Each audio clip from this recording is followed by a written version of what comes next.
CG breaking, पल पल की खबर से रहिए आप अपडेट। जिले के कलेक्टर दीपक अग्रवाल आज सुबह से ही एक्शन मोड में नजर आए। उन्होंने नगर में चल रहे विभिन्न विकास कार्यों का सघन निरीक्षण किया और लापरवाही पर फटकार लगाई।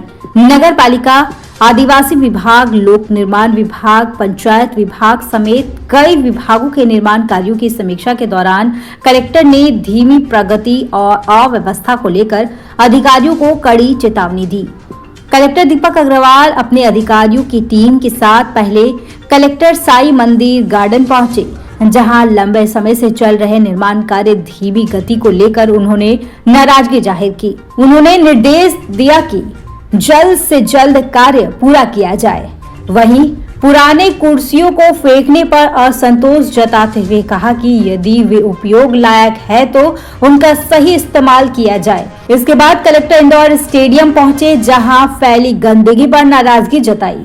उन्होंने नगर पालिका अधिकारियों को साफ सफाई पर विशेष ध्यान देने की हिदायत दी। उन्होंने कहा कि यदि यही हाल रहा तो स्वच्छता रैंकिंग में गरियाबंद की स्थिति और खराब होगी। निरीक्षण के दौरान गरियाबंद में सर्व सुविधा युक्त स्विमिंग पूल बनाने की भी चर्चा हुई। प्रशासन इसे महाविद्यालय के पीछे और स्टेडियम के बगल में प्रस्तावित कर उच्च कार्यालय का प्रस्ताव भेजने की भी बात कही।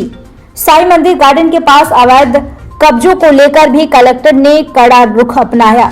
उन्होंने अधिकारियों को निर्देश दिया कि कब्जा हटाया जाए। स्टेडियम में ट्रांसफार्मर लगाकर हाई मास्क लाइट चालू करने के निर्देश देने पर जब अधिकारियों ने फंड की कमी की बात कही तो कलेक्टर ने किसी अन्य मद से फंड की व्यवस्था करने का आश्वासन दिया। छिंद तालाब और नया तालाब पहुंचकर कलेक्टर ने सफाई व्यवस्था में सुधार लाने के निर्देश दिए। उन्होंने सिंचाई विभाग के कार्यपालन अभियंता से चर्चा कर तालाब में सिकासेर डायवर्सन नहर से पानी लाने की व्यवस्था करने को कहा। तहसील कार्यालय के पीछे चल रहे निर्माण कार्यों का निरीक्षण करते हुए कलेक्टर ने कई सुधार के निर्देश दिए। उन्होंने सिविल लाइन में 55 लाख की लागत से बनाए जा रहे मिनी ऑडिटोरियम का भी निरीक्षण किया और आवश्यक सुधारों की भी बात कही। कलेक्टर दीपक अग्रवाल के इस दौरे से साफ कहा, जिले में विकास कार्यों में किसी भी तरह की लापरवाही बर्दाश्त नहीं की जाएगी। विभाग जिम्मेदारियों को समझे और कार्यों में गति लाए। नगर पालिका द्वारा जो भी कार्य चल रहे हैं, जैसे साईं वाटिका है और हमारा जो वहाँ पर इंडोर और आउटडोर स्टेडियम है, इसके अलावा हमारा डीएमएफ मत से अपना वाचनालय बन रहा है, इसके अलावा छिंद तालाब है और ये अपना तालाब है।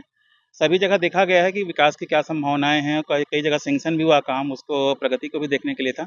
इसके अलावा पीडब्ल्यूडी के भी वर्क चल रहे हैं, तहसील कार्यालय चल रहा है और आपका सखी सेंटर है, वन स्टॉप सेंटर है, वो बन रहा है, उसको भी हमने निरीक्षण किया है। और वहाँ कार्य की प्रगति थोड़ी असंतोषजनक है, तो उसको कहा गया कि शीघ्र काम जो है जल्दी उसको स्पीड अप करें। क्या कुछ स्विमिंग पूल वगैरह बनवाए? हाँ, कुछ प्रपोजल हम लोगों ने देखा है, तो अभी प्रपोजल बनाने के निर्देश मैंने नगर पालिका को दिए हैं, क्योंकि जो इंडोर स्टेडियम के बाजू में खाली जगह है, तो मांग है गांव शहर के कि यहाँ पर एक इंडोर स्टेडियम के साथ साथ जो है स्विमिंग पूल की भी मांग बता रहे हैं।